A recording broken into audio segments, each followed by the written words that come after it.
চঞ্চল ঘোষের অংশীদারিত্ব যে চ্যাপ্টার, সেই চ্যাপ্টারটার 25টা অঙ্ক শেষ করার জন্য একটা সূত্রই যথেষ্ট, যেটা হচ্ছে মূলধন সমান বিনিয়োগ অর্থ ইন্টু সময়।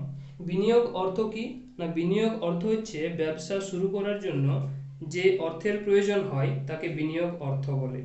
আর সময় হচ্ছে বিনিয়োগ অর্থ যত দিনের জন্য বিনিয়োগ করা হয়ে থাকে তাকে বিনিয়োগ সময় বলে। আর মূলধন হচ্ছে এই বিনিয়োগ অর্থ আর সময়ের গুণফল।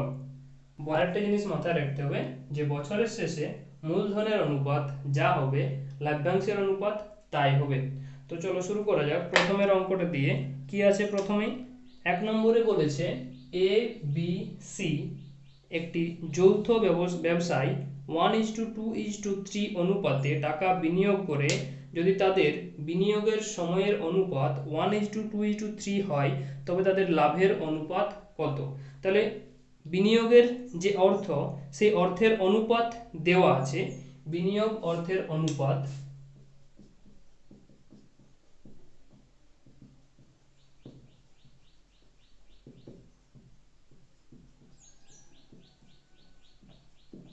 1:2:3। আবার তাদের যে সময়ের অনুপাত, সেই সময়ের অনুপাতটাও একই দেওয়া আছে। সময়ের অনুপাত দেওয়া আছে 1:2:3। তাহলে মূলধন বা লাভ্যাংশ তার অনুপাত কি? সো লাভের অনুপাত যদি এখান থেকে আমরা বার করি, লাভের অনুপাত যদি বার করি, আর কিছুই না, শুধুমাত্র এই বিনিয়োগের অর্থ আর সময়ের যে অনুপাত, সেই দুটো অনুপাতকে গুণ করলেই উত্তর বার হয়ে যাবে খুব ইজিলি। সো দেখো কিভাবে করবে সেটা। সো বিনিয়োগের অর্থের অনুপাত হচ্ছে 1 ইন্টু সময়ের অনুপাত হচ্ছে 1, অনুপাত 2 নম্বরে বলেছে 2 গুণিত 2 আর 3 গুণিত 3।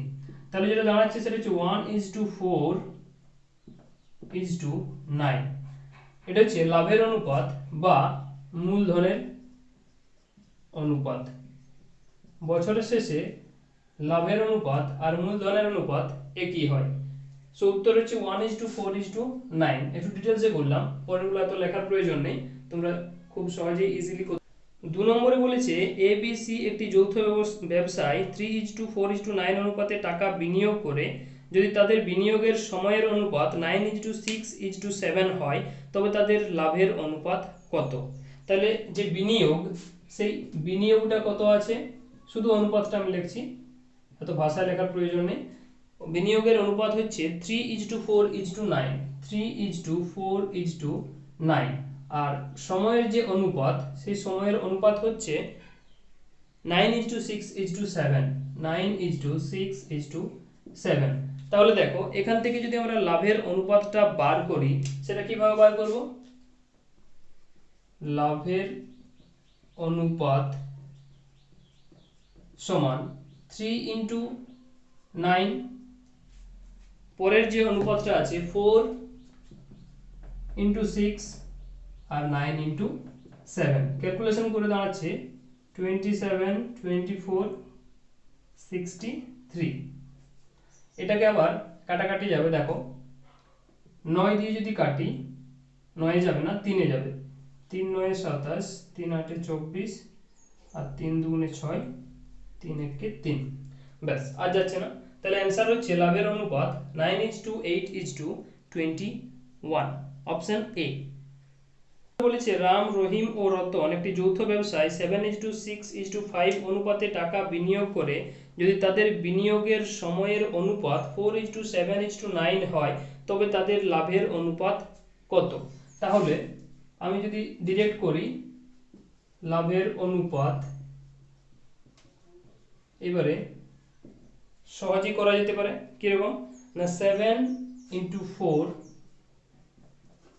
অনুপাত 6:7 অনুপাত 5:9। তাহলে হচ্ছে 28, 42, 45। এটাকে কাটাকাটি যদি যায়, অপশনে আছে, হ্যাঁ 28, 42, 45, option B option B, A B O C একটি যৌথ ব্যবসায় 2:5:7 অনুপাতে টাকা বিনিয়োগ করে যদি তাদের বিনিয়োগের সময়ের অনুপাত 3:4:5 হয় তবে লাভের অনুপাত কত? সো ডাইরেক্ট যদি করা হয় তাহলে হবে লাভের অনুপাত সমান বিনিয়োগের যে অনুপাত আছে তার সঙ্গে সময়ের অনুপাতের গুণ হবে।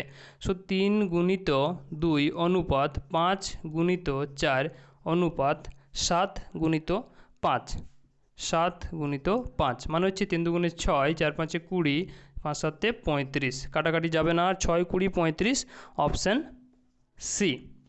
এ বি ও সি একটি যৌথ ব্যবসায় 6:9:10 অনুপাতে টাকা বিনিয়োগ করে যদি লভ্যাংশের অনুপাত 2:3:5 হয় তবে তাদের বিনিয়োগের সময়ের অনুপাত কত? একটু আলাদা আছে 5এরটা, বলছে যে বিনিয়োগের অর্থ, সেই বিনিয়োগের অর্থের অনুপাত সেটা দেওয়া হয়েছে কত? 6:9:10, 6:9:10, আর তাদের যে লভ্যাংশ, সেই লভ্যাংশ যেটাকে মূলধনও বলা হয়, সেই মূলধনের অনুপাত বছরের শেষে সেটা কত হচ্ছে? সেটা হচ্ছে 2:3:5, 2:3:5। তাহলে এখান থেকে দেখো এই যে সূত্রটা, এবার এটা কাজে লাগবে। আমাদের সময় যদি বার করতে হয় তাহলে এই সূত্র থেকে যদি এখানে আমরা সময়টা বার করতে চাই তাহলে সময়টা বার করার জন্য কী করতে হবে? এই বিনিয়োগ অর্থ গুণে আছে, এদিকে যখন চলে আসবে সেটা কী হবে? ভাগে চলে আসবে। তাহলে মূলধন বাই বিনিয়োগ অর্থ হচ্ছে 2 আর বিনিয়োগ অর্থ হচ্ছে 6 অনুপাত 3/9 অনুপাত 5/10। এটা যদি একটু কাটাকাটি করে নিই, 1/3, 1/3 আর 1/2, তাহলে হচ্ছে 1/3 অনুপাত 1/3 অনুপাত 1/2।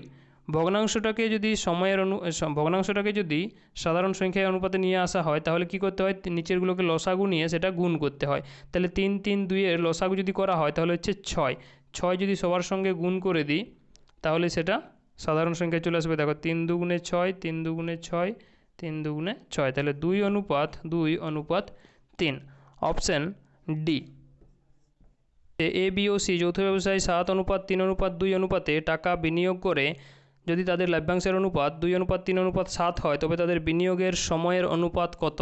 তাহলে সময় সমান বললাম ডিরেক্ট যে মূলধন বাই বিনিয়োগ, মূলধন বাই বিনিয়োগের অর্থ। তাহলে এই যে মূলধন বা লভ্যাংশ যেটাকে আমরা বলছি সেটা হচ্ছে 2 আছে প্রথমে, তাহলে 2/7 অনুপাত 3/3 অনুপাত 7/2। উপরগুলো হচ্ছে মূলধন বা লভ্যাংশের অনুপাত আর নিচেরগুলো হচ্ছে বিনিয়োগে অর্থের অনুপাত। তাহলে এটা যদি কাটাকাটি করে নিই তাহলে এটা হচ্ছে 1/1, ঠিক আছে। তাহলে এটা যদি লসাগু করা হয় তাহলে 14 হচ্ছে 7 2 14, মানে 14 দিয়ে সবাইকে গুণ করতে হবে। 2/7 × 14 অনুপাত 1 × 14 অনুপাত 7/2 × 14, তাহলে 7 দুগুণে 14, 7 দুগুণে 14, 2 দুগুণে 4 অনুপাত 14 অনুপাত 7 7 49, 6এরটা option 4 14 49, option C. A B O C একটি যৌথ ব্যবসায় 4:5:6 অনুপাতে টাকা বিনিয়োগ করে যদি তাদের লভ্যাংশের অনুপাত 2:3:4 হয় তবে তাদের বিনিয়োগের সময়ের অনুপাত কত? ডিরেক্ট সময় সমান মূলধন বা লভ্যাংশের অনুপাত, মূলধন বা লভ্যাংশের অনুপাত যেটা আছে সেটা হচ্ছে 2 আছে, 3 আছে আর 4 আছে, আর তাদের নিচে হবে বিনিয়োগের অনুপাত, মানে 4 5 আরেকটা হচ্ছে 6। সো এটা হচ্ছে তাদের অনুপাত।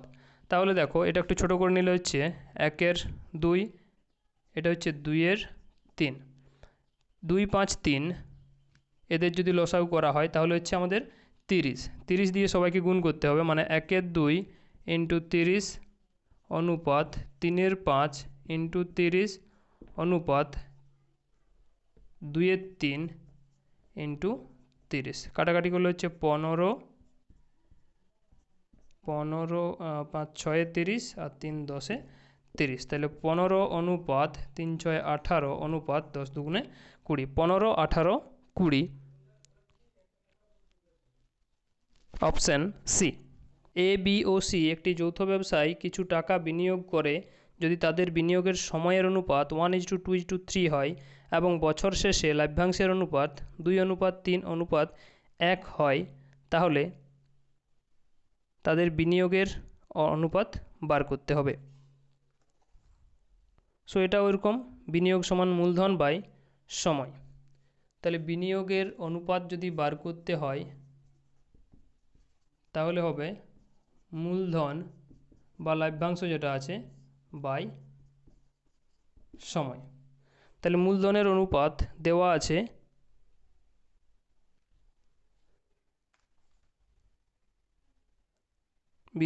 তাদের বিনিয়োগের সময়ের অনুপাত দেওয়া আছে 1:2:3 আর লভ্যাংশের অনুপাত বা মূলধনের অনুপাত দেওয়া আছে 2:3:1 2:3:1 আর তাদের সময়ের অনুপাত দেওয়া আছে 1:2:3 1:2:3। এদের যদি লসাগু নেওয়া হয় হরগুলোর তাহলে হচ্ছে 3 দুগুণে 6, সবার সঙ্গে 6 গুণ করতে হবে। 2-1 × 6 অনুপাত 3-2 × 6 অনুপাত 1-3 × 6। তাহলে 3 3-2 6 দুগুণে 12, 3-3 9 আর 2-1 2, 12 9 আর 2। অপশান হচ্ছে এ। ABC যৌথ ব্যবসায় কিছু টাকা বিনিয়োগ করে যদি তাদের বিনিয়োগের সময়ের অনুপাত 7:3:2 এবং বছর শেষে লভ্যাংশের অনুপাত 2:1:1 হয়, তবে তাদের বিনিয়োগের অনুপাত কত? বিনিয়োগের অনুপাত সমান হয়ে যাবে মূলধন বাই সময়। তাহলে মূলধন দেওয়া আছে 2:1:1, যেটাকে আমরা লভ্যাংশ বলছি, 2:1:1। আর সময় দেওয়া আছে 7:3:2 7:3:2। তাহলে এগুলো যদি লসাগু করা হয় 7-3-2 তাহলে হয়ে যাবে 42।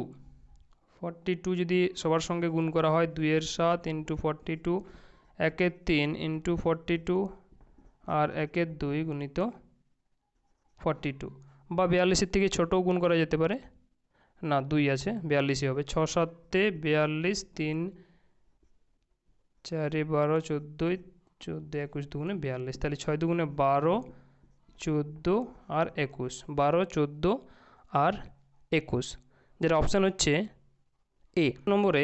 এ বি ও সি একটি যৌথ ব্যবসা কিছু টাকা বিনিয়োগ করে যদি তাদের বিনিয়োগের সময়ের অনুপাত 2:3:4 এবং বছর শেষে লভ্যাংশের অনুপাত 4:3:2 হয়, তাদের বিনিয়োগের অনুপাত কত? সো বিনিয়োগ সমান বললাম যে মূলধন বাই সময়। বিনিয়োগ সমান মূলধন বাই সময়। মূলধন হচ্ছে বা লভ্যাংশ যেটা বলছি সেটা হচ্ছে 4:3:2 4:3:2 আর সময়ের অনুপাত হচ্ছে 2:3:4 2:3:4। এটা যদি কাটাকাটি করে নিই তাহলে হচ্ছে এটা 2, 3 কাটছে, এটা 1-2, মানে নিচে 2 পড়ে থাকছে, সবার সঙ্গে 2 গুণ করতে হবে। তাহলে 2 যদি গুণ করা হয় এখানে তাহলে 2 2 হবে 4, গুণ করলে এখানে 2 গুণ করলে হবে 2 আর এখানে গুণ করলে 2 হবে 1, 4:2:1। অপশান বি বলেছে এ বি ও সি একটি যৌথ ব্যবসায় কিছু টাকা বিনিয়োগ করে যদি তাদের বিনিয়োগের সময়ের অনুপাত 2:3:6 এবং বছর শেষে লভ্যাংশের অনুপাত 4:5:6 হয়, তবে বিনিয়োগের অনুপাত কত? আবার একই অঙ্ক চলে এসছে বিনিয়োগ। সো বিনিয়োগ মানেই বললাম যে মূলধন বাই সময়। তাহলে কি দেওয়া আছে? মূলধন দেওয়া আছে বা লভ্যাংশের অনুপাত, দুটো একই জিনিস, 4:5:6 4:5:6 আর সময় দেওয়া আছে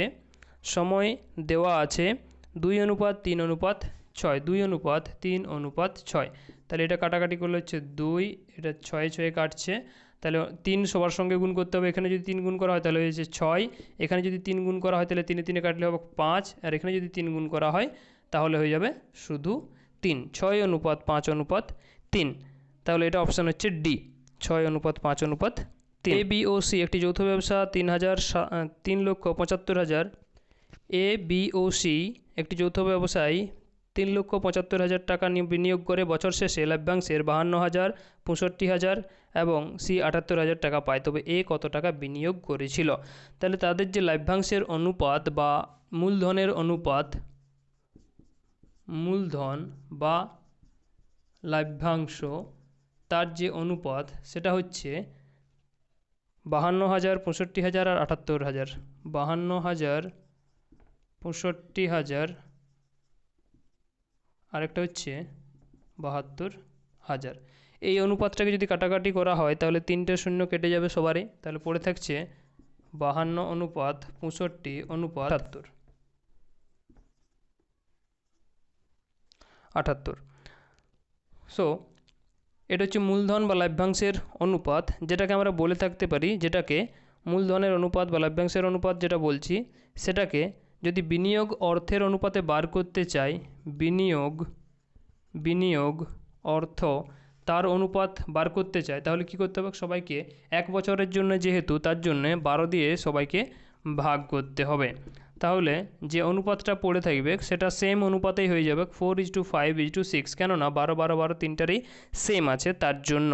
তাহলে এবার এখান থেকে আমরা এর বিনিয়োগ অর্থটা যদি বার করি, তাহলে এর আনুপাতিক ভাগ হার 4/4, 6, 10, 15, 15 ইন্টু কত টোটাল বিনিয়োগ করেছিল তারা? 3,75,000, 3,75,000 বিনিয়োগ করেছিল। এটা যদি কাটাকাটি করা হয় তাহলে 15 দিয়ে যদি এটাকে কাটা হয় তাহলে হচ্ছে 15×2 30 আর 30, 75, 5 15 75, 1 2 3টা 0, তাহলে 4 25 হচ্ছে 100 আর 3টা 0, মানে উত্তর হচ্ছে অপশন এ। বলেছে এ, বি ও সি একটি যৌথ ব্যবসায় 14,400 টাকা বিনিয়োগ করে বছর শেষে লভ্যাংশের অনুপাত 1250, 2,500 এবং সি 3,750 টাকা পায়, তবে সি কত বিনিয়োগ করেছিল?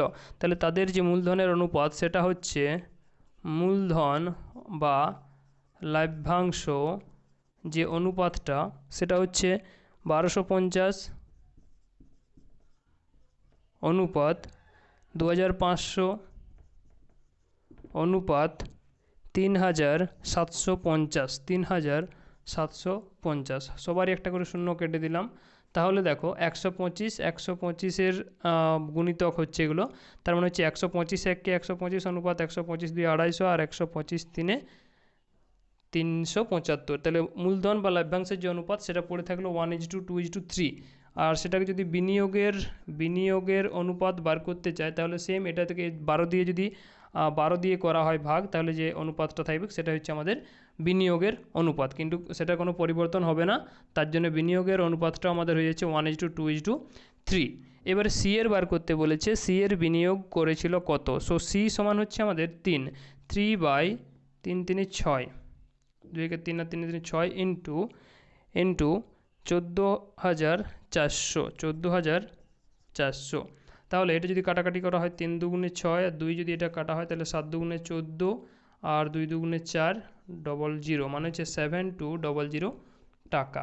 এটা হচ্ছে সি এর বিনিয়োগের অর্থ। এ, বি ও সি একটি যৌথ ব্যবসায় 36,000 টাকা বিনিয়োগ করে বছর শেষে এ লভ্যাংশের 4,200 টাকা এবং বি লভ্যাংশের 7,000 টাকা এবং সি 98 মানে 9,800 টাকা পায়, তাহলে বি কত টাকা বিনিয়োগ করেছিল? তাহলে যে যে লভ্যাংশের অনুপাত, সেই লভ্যাংশ বা যেটাকে আমরা মূলধন বলছি সেটার অনুপাত যেটা দেওয়া আছে সেটা হচ্ছে 4,200, 7,000, 4,200, 7,000, আরেকটা হচ্ছে 9,800, 9,800। সো এটা যদি ছোটো করা হয় তাহলে শেষের দুটো জিরো কেটে যাবে, ব্যাস 21। এটা যদি 2 দিয়ে কাটা হয়, 2 দিয়ে যদি কাটা হয় তাহলে হচ্ছে 21, এটা হচ্ছে 35 আর এটা হচ্ছে 4 দুগুণে 8, 9 দুগুণে 18, মানে 7 দিয়ে আবার কাটবে, 7 3 7 21, 5 7 35 আর 7 7 49। তাহলে 3:5:7 যেটা হচ্ছে লভ্যাংশ বা মূলধনের অনুপাত, সেটাকেই বিনিয়োগের অনুপাতে যদি বার করি তাহলে সেম, এটা কোনো পরিবর্তন হবে না, 3:5:7। কেন হলো না? আগের অঙ্কতেও বলেছি যে এটা যদি 1 বছরে করা হয় তাহলে 12 দিয়ে সবাইকে ভাগ করতে পার, সবাইকে যদি 12 দিয়ে ভাগ করা হয় তাহলে অনুপাতটা একই থাকছে। এবার এখান থেকে বার করতে বলেছি বি এর যে বিনিয়োগ অর্থ, সেই বি এর বিনিয়োগ অর্থ হচ্ছে 5 বাই আনুপাতিক ভাগ হার যদি করা হয় তার মানে যে বি সেই হচ্ছে 5 আর বাই বাকিগুলো যোগ করে নিচে লিখতে হয়, 7 আর 3 10 5 15 ইন্টু যে তারা যে টোটাল বিনিয়োগ অর্থটা করেছিল 36,000 টাকা, সেই 36,000 3 5 15 3 12 36 মানে হচ্ছে 1200 টাকা বিনিয়োগ করেছিল বি, যেটা হচ্ছে সরি 12,000, 3টে শূন্য আছে, 12,000 অপশান বি।